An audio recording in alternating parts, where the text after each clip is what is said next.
네, 이제 투기를 넘어서 투자로 바뀐 디지털 가상자산 시장. 저희 코이니머니와 함께 디지털 자산의 인사이트 한번 챙겨보시기 바랍니다. 오늘 김용영 엠블록 에디터와 함께하겠습니다. 안녕하십니까? 안녕하세요. 네, 제가 오늘도 깜짝 손님처럼 찾아왔는데요. 아. 오늘도 시장 정리 잘 해주시면 좋을 것 같습니다. 우선 첫 번째 질문부터 바로 드려볼게요. 미국과 이란의 종전 합의에 비트코인이 강한 상승세를 보였지만 이내 다시 하락하는 모습을 보이기도 했거든요. 전반적으로 시장에 긴장의 끈을 놓을 수가 없는 상황인 것 같은데 시장 흐름 한번 정리해 주시죠. 네, 말씀처럼 이번 주에 한번 강한 반등이 나왔지만 역시 그게 이어지지 못했습니다. 현재 비트코인은 이제 앞에서 말씀해 주신 것처럼 64,000달러대를 기록하고 있고요. 원화로는 이제 환산을 해보면 9,800만 원대인데 이제 우리나라에서 지금 이제 비트코인 거래가 잘 되고 있지 않다 보니까 이 역김치 프리미엄이라고 해서 우리나라에서는 비트코인이 싼 현상이 지금 발생을 하고 있습니다. 그래서 이제 9,600만 원대로 해서 약 200만 원보다 이제 200만 원이 해외보다 지금 싼 상황입니다. 이 역시 투자 심리가 좋지 않기 때문에 발생하는 현상이라고 할 수가 있고요. 하지만 이번 주에는 이제 강한 반등이 한번 나왔었죠. 지난 16일 한때 67,000달러까지 이제 비트코인 가격이 올랐었는데요. 약 5%의 지금 상승세를 보인 것으로 좀 할 수가 있겠습니다. 이렇게 오른 이유는 이제 미국과 이란이 종전 양해각서에 서명했다는 소식 때문에 이제 올란 건데요. 하지만 지금은 이제 다시 64,000달러대로 이제 밀려나서 뒷심이 부족한 양상을 보이고 있습니다. 그래도 이제는 이제 6만 달러를 이제 지지선으로 좀 삼아서 저점이 다소 높아진 것이라고 좀 볼 수 있지 않을까 조심스럽게 한번 예측을 해볼 수가 있겠습니다. 그래도 다행인 건 저점을 조금씩 높여가고 있다. 이 점을 주목해 볼 만할 것 같은데요. 그럼 비트코인 말고 다른 알트코인들의 상황은 어땠나요? 네, 지난주에는 사실 알트코인들이 좀 속절없이 하락을 했었어요. 네. 비트코인보다 더 큰 하락세를 보였었는데 이번 주에는 다행히 비트코인보다 더 큰 폭으로 반등을 했습니다. 이더리움이 현재 1,700달러대를 기록하고 있는데요. 주간 상승률만 보면 5%를 넘겼습니다. 비트코인보다 약 2배 이상의 오른 상승률을 기록을 했었고요.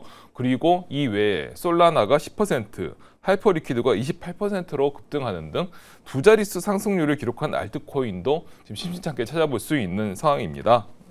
비트코인에 더 큰 영향을 미치는 거시경제 상황이 지금 현재 다소 위태로운 반면 알트코인에 영향을 미치는 개별 호재들이 오히려 이 거시경제 변수보다 더 큰 위력을 발휘하고 있는 이런 걸 이제 차별화 장세라고 좀 할 수가 있겠는데요. 이런 장세가 현재 좀 진행되고 있다라고 할 수 있겠습니다. 그런데 이 시점에서 좀 궁금해지는 게 이렇게 지정학적 리스크가 해소가 됐다면 이제 가상자산 시장은 더 활성화가 돼야 할 텐데 시장이 크게 반응하지 못하는 이유는 뭘까요? 네, 그걸 좀 세 가지로 좀 짚어볼 수 있을 것 네. 같아요. 말씀처럼 이제 안전자산이 지금 현재 하락을 하고 있고 위험자산이 지금 가격이 상대적으로 오름에도 불구하고 비트코인이 반짝 오르다가 지금 이제 다시 이제 원위치로 좀 돌아갔다라고 볼 수가 있는데요. 첫 번째 이유로는 아무래도 미국의 금리 인상 우려를 가장 먼저 꼽을 수가 있습니다.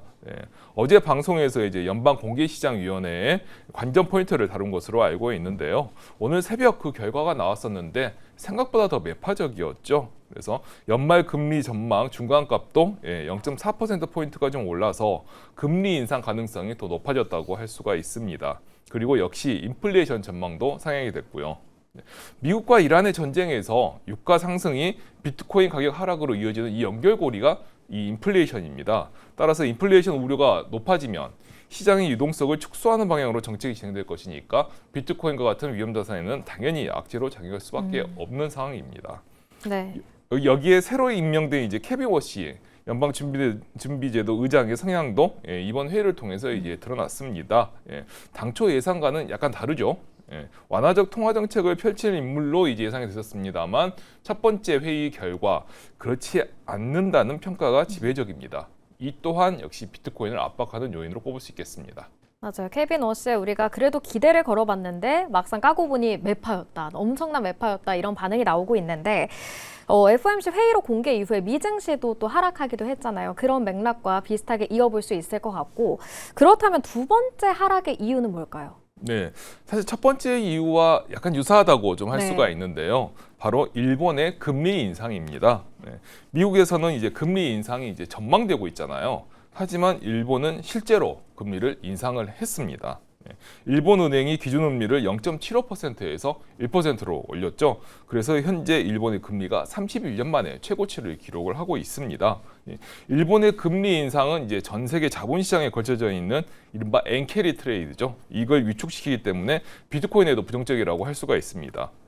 일명 이제 엔캐리 트레이드라고 하는 거는 저금리 엔화를 빌려서 달러로 바꾼 뒤에 고수익을 제공하는 위험 자산에 투자하는 이 자금의 이동을 말하고 있는데요.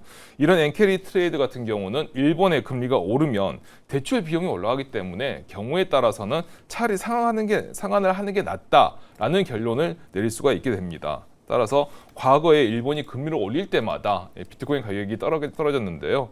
이번에도 비슷한 양상이 전개되고 있습니다. 네, 두 번째 이유에 대해서도 일본의 금리 결정과 관련해서 연결을 지어주셨고, 그렇다면 마지막 세 번째 하락 이유는 뭐가 될까요?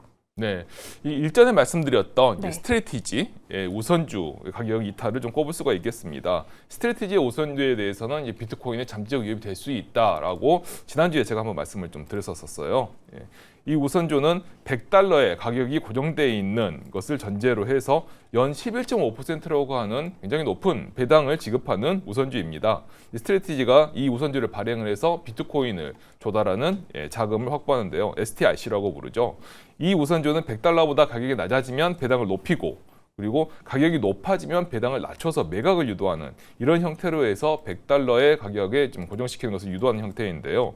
그런데 현재 STRC 가격이 $100를 크게 밑돌고 있습니다.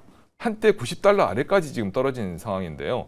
이렇게 되면 이 우선주에 고배당을 지급함으로써 수요를 늘려서 이제 가격을 올려야 하는데요. 이럴 경우에는 고배당을 지급하기 위한 현금을 확보를 해야 됩니다. 그런데 스트래티지는 이 현금을 어떻게 확보하느냐? 바로 비트코인을 팔아서 확보를 하는 거죠. 따라서 비트코인을 사기 위해서 발행하는 우선주가 아이러니하게도 비트코인을 매각하는 요인이 돼버리는 겁니다. 이렇게 된다는 게 참, 이러면은 이제 비트코인을 이제 사기 위한 자금 조달이나 이 비트코인을 이제 매각해서 확보하는 현금이나 정말 비슷비슷한 좀 아이러니한 상황이 발생하게 되는데요.